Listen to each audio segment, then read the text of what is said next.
Sisuk meneh Monata atau Palapa bersama Santren Delik.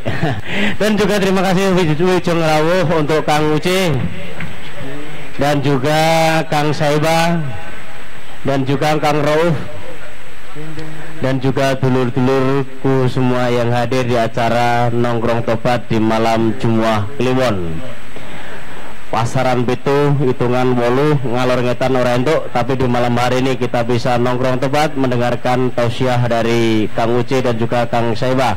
Waktu dan tempat kami persilakan untuk saudara kita Rauf. Tepuk tangan untuk semuanya. Assalamualaikum warahmatullahi wabarakatuh. Terima kasih Kang Pur, teman-teman Tobaters. Terima kasih di liburan panjang hujan masih berkumpul di sini. Tepuk tangan untuk Tobaters. Teman-teman sekalian, di depan sengaja berbeda-beda penampilannya. Paling soleh pakai kupluk, pakai sarung. Paling soleh berjenggot, pakai tutup kepala. Saya nggak pakai soleh, yo bebas kayak gini ya. Teman-teman sekalian, sudah malam waktunya. Saya rada grogi berada di tengah-tengah para penulis. Kalau beliau berdua, Kang Anif penulis buku, Kang Uce penulis lagu, teman-teman sekalian kan penulis status di Facebook. Dan kalau teman-teman Kang Uce, Kang Munif tuh kalau nulis dapat duit, kalau kita menghabiskan duit. Teman-teman sekalian, Kang Anif maupun Kang Uce, menurut investigasi saya sama-sama memiliki masa lalu yang sama. Masa mudanya suka berkarya, berprestasi, dan menurut tim dari yang tim abal-abal ini, Mas Turis, prestasinya luar biasa, di atas rata-rata pemuda saat itu. Kang Munif menghasilkan 102 buku, setiap buku kira-kira ya 1 miliar lah, ya Kang ya. Tapi ya ada kabar gembira dan kabar buruknya. Kabar buruknya tak bodohnya. Yang kedua, Kang Uce sangat moncer di dunia musik, bahkan di Sony titik-titik begitu. Dan pada malam hari ini beliau memilih jalan kesunyian di saat popularitasnya sedang di atas begitu. Beliau memilih kesunyian, berdakwah dari tempat sunyi ke sunyi, dan malam hari ini ke tempat yang paling sunyi, Santren Delik Nongkrong Tobat.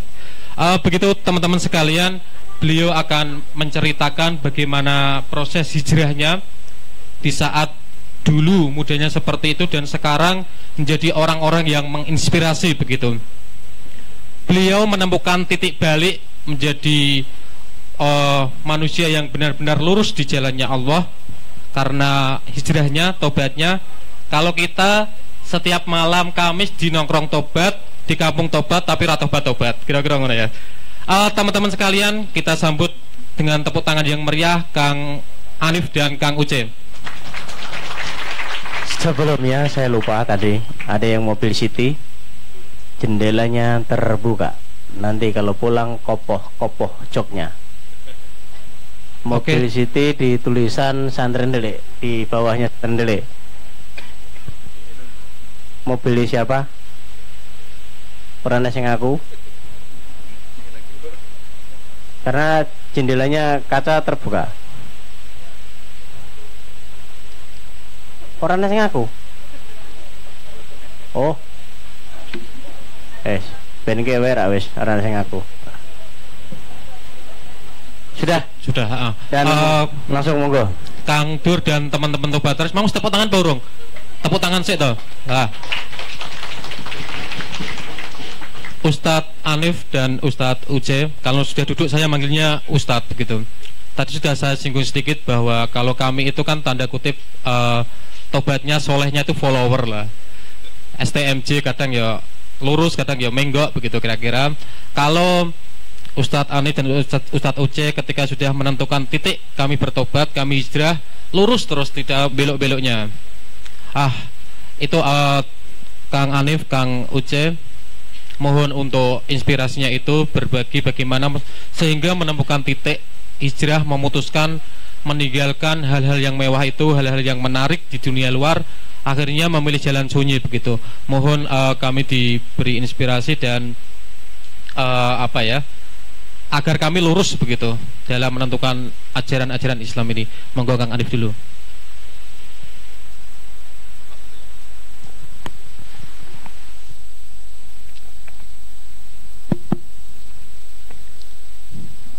Bismillahirrahmanirrahim. Assalamualaikum warahmatullahi wabarakatuh. Waalaikumsalam warahmatullahi wabarakatuh. Bismillah, alhamdulillah, assalatu wassalamu ala rasulillah, wa ba'd. Yang saya hormati Ustadz Ucai Nur Al-Kausar Al-Bandungi, juga Ustadz Rauf Al-Abalabali, Kang Dur yang selalu marake aku ra iso lali karo Santren Delik. Iki do lali kepluk tangan kanggo Kang Dur ta. Kepluk tangan untuk Kang Dur. Saya kesini ini selalu memiliki nasib yang sama ketika pas ngisi di Santren Delik. Saya tidak tahu takdir Allah itu apa, tapi saya selalu ketika ngisi di sini itu selalu pas hujan deras terus. Ki jajane ora mergo sing saka Bandung, kete mergo keramatku gek mentu. Moga tidak akan Kang biar rahmatnya menyebar ke teman-teman Tobaton. Lu wali yo ngene iki ya, ngomongi ngene iki. Wali kelas. Piye kok percaya sak karepmu ra yo sak karepmu. Kang Anif, ini spesial hari ini bahasa Indonesia. Ini Kang Ucai ini ngene rambut dengkarepe. Lho ki sengaja aku kok. Soalnya mumpung aku ning Jawa. Aku nak ning Sunda kok yang ngomongnya bahasa Sunda. Oke, baik. Tadi kalau Kang Roop itu sebelum saya kesini saya tanya dengan tema, jadi bukan tema hijrah yang disampaikan ke saya. Tadi bersatu coret bukan padu. Mana Kang Roop? Iya, bersatu padu atau bersatu bukan padu. Bersatu padu atau bersatu bukan padu. Kalau nanti bab hijrah itu tugasnya Kang Ucai. Karena kalau saya sejak lahir itu memang solih terus soalnya. Wong wis ditakdir di Lauhil Mahfud saya itu, nih kamu tuh lahir itu langsung Islam, langsung lulus ora tengok-tengok kok. Kamu besok jadi wali nih Gusti Allah gitu. Jadi saya tidak bisa bercerita hijrah saya karena saya sejak lahir itu saya sudah hijrah gitu loh. Lihat wajahku kan tidak ada wajah. Orang wajah saya itu wajah dosanya tuh nggak ada sama sekali. Anda lihat saya innocent sekali kan. Nggak ada dosa di saya itu. Dan untuk ini ada satu hal yang bikin tidak berdosa itu ya kayak Kang Dur gimana. Seperti Kang Dur tadi itu Anda lihat. Ketika kita masuk kepada tema yang disampaikan Kang Roop, Anda lihat Kang Dur ini sedang memainkan ilmu anak kecil. Anda tahu anak kecil lah? Anak kecil pola tingkahnya meskipun Anda gendong gitu anak kecil itu, dan kemudian Anda dikencingi oleh itu anak, kira-kira kok banteng pura anak kecil gitu. Enggak sih, aja serius-serius amat nanti aku loh. Kalau ada anak kecil kemudian kita kudang-kudang, kita pangku-pangku gitu, dan kemudian tiba-tiba ngencingin kita, apakah anak kecil itu langsung kita lempar gitu? Enggak. Kita malah menjadi sangat tertawa-tawa dan sangat bahagia toh. Anda lihat Kang Dur tadi begitu, bocah ayu-ayu diseneni jumlah welek ngono ya ora nesu piye. Enggak ada yang marah tadi. Dan kita malam hari ini itu sedang diperagakan oleh Kang Dur gimana bersatu padu yang sesungguhnya itu. Soalnya masalahnya bersatu satu susah ya kalau bahasa Indonesia murni itu. Ini gimana Kang Uci, ditoleransi nggak saya itu? Tafadhol ya. Sudah terlalu lama di Jawa sehingga satu susah untuk bahasa Indonesia yang baik dan benar itu. Lah, dengan ilmu bersatu padu itu hanya satu konsepnya yang saya tahu. Nanti tidak tahu kalau konsep hijrahnya. Tetapi bahwa dengan anak kecil itu kan cuma satu modal kita, bahwa kemudian kita itu kan cuma jujur pada siapapun dah. Ketika kita jujur, seelek-eleknya kita, sejelek-jeleknya kita, orang pada akhirnya juga akan tahu siapa kita dan akhirnya akan memaklumi kita. Kamu bahkan bohong jujur itu pun orang menjadi sedemikian takjub sama kamu. Bohong kok jujur. Coba Anda lihat adegan-adegan di sinetron-sinetron itu. Kalau ada orang bohong yang tidak jujur itu kita benci nggak tuh? Benci sekali. Tapi kalau ada suami selingkuh terus ngaku sama istrinya dengan jujur, istrinya malah menghargai kejujuran itu meskipun menangis. Bener enggak tuh? Loh, apa aku salah dulu? Jadi ternyata kejujuran seperti anak kecil ini yang membuat bahwa bersatu itu betul-betul bisa padu, Kang Rauf. Tapi kalau kau kemudian tidak ada kejujuran di sana, itu yang seperti Kang Rauf sampaikan tadi, di luar itu cuma ngomong bersatu, tetapi sesungguhnya hanya untuk padu dalam bahasa Jawa. Tahu Kang Uce padu dalam bahasa Jawa? Hah? Cekcok lah kira-kira begitu. Padu itu cekcok. Kayaknya bersatu tapi padu. Nanti kursus bahasa Jawa sama saya. Ya, jadi kita hanya untuk bersatu, tetapi hanya untuk paidu dan untuk maidu. Kita ini jabone ape, iya ta? Di depannya kayaknya bagus, tapi di belakang itu ternyata nggak bagus. Tapi lain dengan saudara kita yang bernama Kang Dir tadi. Jujur sekali dia itu sebagai seorang jumlur itu. Dan jujur sekali dia ketika tadi menggetak Anda yang duduk dan kemudian tidak segera berdempet-dempetan dan kemudian pakai apa itu namanya? Pakai kopi, dan kopi itu tidak segera ditaruh karena kemudian bahwa manusia itu lebih terhormat dari kopi gitu kan, bahwa itu adalah tempat duduk manusia bukan tempat duduk kopi. Maksud Kang Dur gitu. Saya bisa nyambung karena sudah sama-sama makomnya makom wali. Lah ini karena di sini makomnya belum pada wali, belum pada tahu.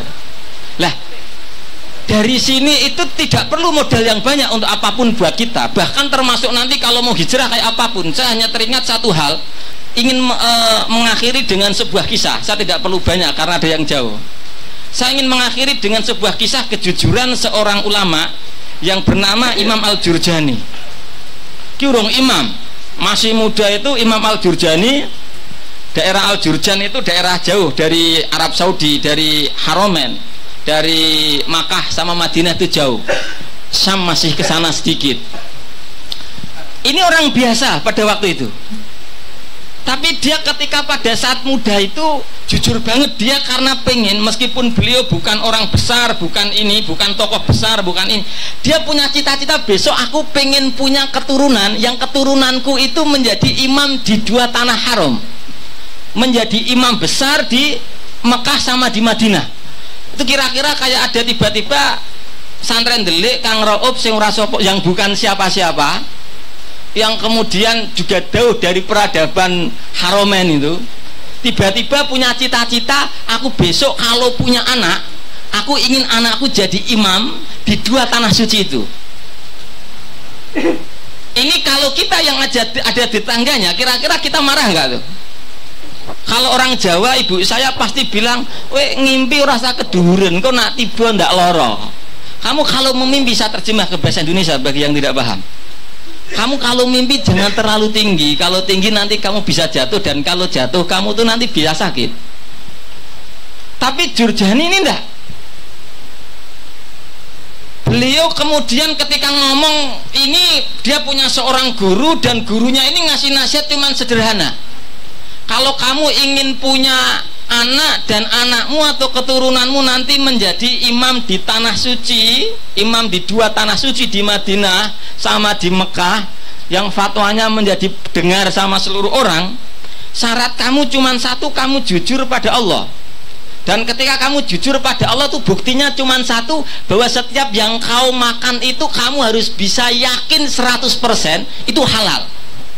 Dan keturunanmu itu harus lahir dari rahim istri yang benar-benar halal, dari makanan yang benar-benar halal, dan dari pekerjaan kamu yang benar-benar ketika kamu ditanya yakin 100% halal. Cita-cita besar ini bagi Al-Jurjani, Kemudian beliau harus mengawali sesuatu, pada era itu masih ada perbudakan. Dia muda, dia kemudian belajar ilmu agama. Setelah belajar ilmu agama, dia tinggalkan seluruhnya. Ketika dia tinggalkan seluruhnya, dia kemudian mencari pekerjaan hanya seorang kuli batu yang dia yakin 100% dari pekerjaannya itu halal. Kuli batu dikumpulkan 1, 2, 3, 4, 5. Ketika sudah punya uang banyak, maka uang ini dia gunakan untuk membeli anak kecil perempuan budak. Pada waktu itu masih ada perbudakan di era beliau, belum dihapuskan seperti sekarang. Membeli budak perempuan yang kemudian budak perempuan kecil ini dia yakin dari 100% halal karena dia kuli batu tadi, keringatnya 100% halal. Budak ini kemudian setelah dibeli, dia didik, dia ajarin kitab, dia ajarin tata cara sholat, dia ajarin macam-macam, dia kasih, kemudian dia berpesan, kamu jangan makan dari siapapun makanan kecuali yang aku beri dariku, yang pekerjaannya juga yang aku yakin 100% halal itu. Si kecil yang budaknya ini kemudian dididik sampai besar, dan ketika sudah saatnya menikah, si budak ini dibebaskan, kamu merdeka. Sudah diajari ilmu agama, sudah diajari ini, dimerdekakan pula.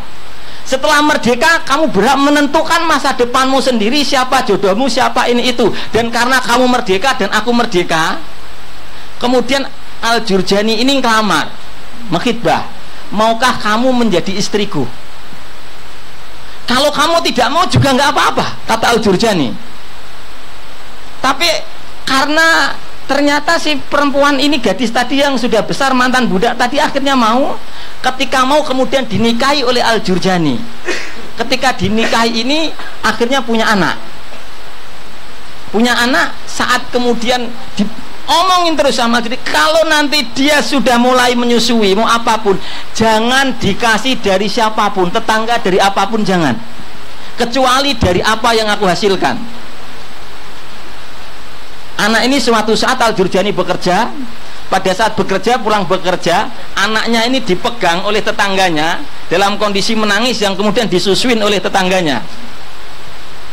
Era-era itu menyusuin anak orang lain biasa. Sekarang kita di era-era sekarang ini kemunduran ya. Kalau ada anak tetangga nangis, kemudian kasih susunya susu sapi. Nah, ketika disusuin, Al-Jurjani melihat, langsung kemudian anaknya diminta. Setelah diminta, dia rogoh ininya, dia muntahkan seluruh susu itu sampai kemudian benar-benar anak itu keluar, muntah-muntahannya semua keluar. Begitu keluar, kemudian dikembalikan sama istrinya, dan ini istrinya bertanya, yang mantan budaknya tadi, kenapa mas itu dikeluarkan? Jawabnya, apakah kemudian dia tidak halal ininya? Bukan tidak halal, maaf, karena suaminya kan pekerja pemerintahan, wazir pada waktu itu, bekerja pemerintahan. Bukannya tidak halal, tetapi menurut beliau masih kurang mantap kehalalannya.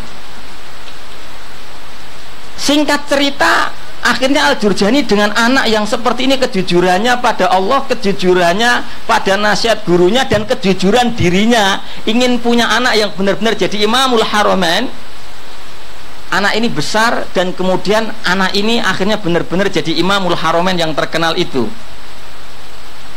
Suatu saat Imamul Haramain ketika ngisi pengajian, kemudian ketika menyampaikan hadis atau menyampaikan Quran, itu tersedak. Kadang itu ada lupa dikit. Ditanya oleh santrinya, kenapa ya Syekh? Ini mungkin dulu ada setetes atau barang 2 tetes sisa susu tetanggaku yang masuk ke dalam diriku, sehingga tumbuh menjadi daging, sehingga kadang aku ketika akan menyampaikan itu ada tersedak, ada yang tertahan. Ini Imamul Haramain, dan kemudian orang yang biasa tadi Al-Jurjani akhirnya punya anak, yang anak itu menjadi imam besar di 2 tanah suci, menjadi mufti, hanya model dari kejujuran tadi. Nah, itu berarti sudah bersatu padu ramunafik tadi. Lah, modal itu pun bisa buat kita seluruhnya. Anda kalau jujur pengen jadi garong besar saja, itu kan juga akan jadi garong. Anda kalau jujur ingin maksiat yang betul itu kan juga akhirnya penjahat yang besar itu tidak pernah bercita-cita aku ingin menjadi penjahat kecil, begitu kan? Karena dia jujur ingin menjadi penjahat. Loh, apakah kemudian Allah salah? Nggak salah. Kan Allah itu Maha Rahman. Allah itu Rahman. Rahman itu apa? Allah itu akan ngasih apapun permintaanmu ketika kau di dunia. Kalau cita-citamu maksiat itu ya akan terlaksana maksiatmu itu. Kalau kamu akan kemudian benar-benar soleh, akan terlaksana seluruh cita-citamu, karena Allah sendiri yang udah ngomong, ana indadoni abdi, aku dalam persangkaan hambaku. Lah, ada yang bercita-cita ini itu modalnya kejujuran, termasuk Al-Jurjani. Lah, kita yang di sini bisa mengambil ibrah dari situ. Coba Anda amatin tokoh-tokoh mana yang kemudian kalau kemudian ada misalnya penjahat besar yang ada di Hongkong atau di mana, mereka tanya cita-citanya. Jadi ketika total jujur, Allah kasih karena Allah itu Rahman. Tapi besok untuk urusan akhirat Allah itu Rahim. Jadi tidak Rahman lagi, tapi Allah itu Rahim. Ayil mun'imi bidaqo ikiha. Nah, saya kira saya ngasih prolog itu saja. Jadi biar bisa bersatu, genorakakan padu. Tapi modalnya cuma satu, modalnya cuman ya kita jujur. Apapun ketika Anda jujur, kesini Anda jujur kemudian karena memang ingin tobat, yang disampaikan Kang Rauf tadi, jadi untuk menjadi tobater kan enak itu. Tobater itu selamanya adalah orang yang paling dicintai oleh Allah. Jadi bahkan terhadap kiai pun Allah itu lebih cinta kepada tobater. Kepada ulama bahkan Allah lebih cinta kepada tobater. Karena kebahagiaan Allah terhadap orang-orang yang mau tobat itu kan lebih bahagia daripada orang yang tidak punya bekal apa-apa, kehilangan bekal di padang pasir yang yakin akan mati, tiba-tiba bekalnya itu ditemukan. Tapi kalau sama ulama kan Allah tidak begitu penggambarannya. Jadi kampung tobat ini saya kira adalah energi yang luar biasa. Meskipun hujan banyak yang datang dari mana-mana, dari Bandung bisa, itu karena cinta Allah itu tadi. Saya kira itu ya Kang Rob ya. Semua disimpul ke dewi mudeng ya karepmu, ora ya karepmu. Tapi intinya adalah Kang Uce iki sing ada-ada saka Bandung. Mulane ning kene dingang Sukawruh jiko. Nak karo aku sesuk iso ketemu meneh. Saya kira itu saya kembalikan kepada Kang Rauf. Plus untuk Kang Rauf. Terima kasih Ustadz Anif. Tepuk tangan untuk Ustadz Anif. Sejak tak hubungi itu memang beliau kurang menit wae, tapi sudah 15 menit, nanti dihukum, diminta nambah lagi maksudnya. Terima kasih Ustadz Anif. Ustadz Uce akan menyampaikan kisahnya sejak awal, mulai dari rocker sampai berbagai macam usaha didirikan. Ada Rich Management ya, jadi penulis, jadi apa, beliau banyak kisah prestasi, banyak karya selain di musik. Penulis juga ya, pimpret dulu ya Kang Uce ya. Sempat jadi penulis. Wes palu gada lah kira-kira, apa lo mau beliaunya ada. Kang Uce, teman-teman ingin belajar ngabroh perso kalau Jawanya tentang perjalanan hidup Kang Uce sampai saat ini, menjadi inspirator kebaikan, kira-kira begitu. Monggo Kang Uce.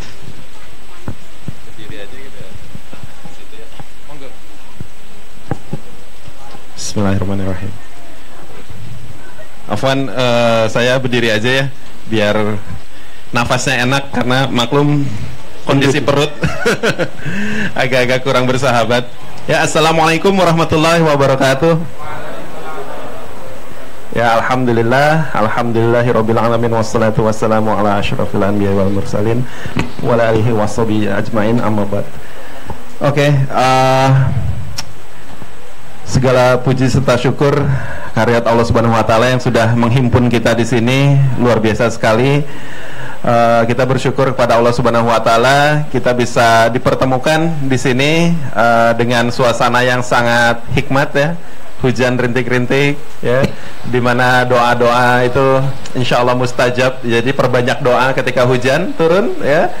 kita perbanyak doa. Ada keinginan buat yang jomblo-jomblo mungkin ya, jomblowan jomblowati mungkin, ikhwan akhwat yang mungkin belum menikah atau ta'aruf sudah 6 kali gagal seperti saya waktu kemarin ya.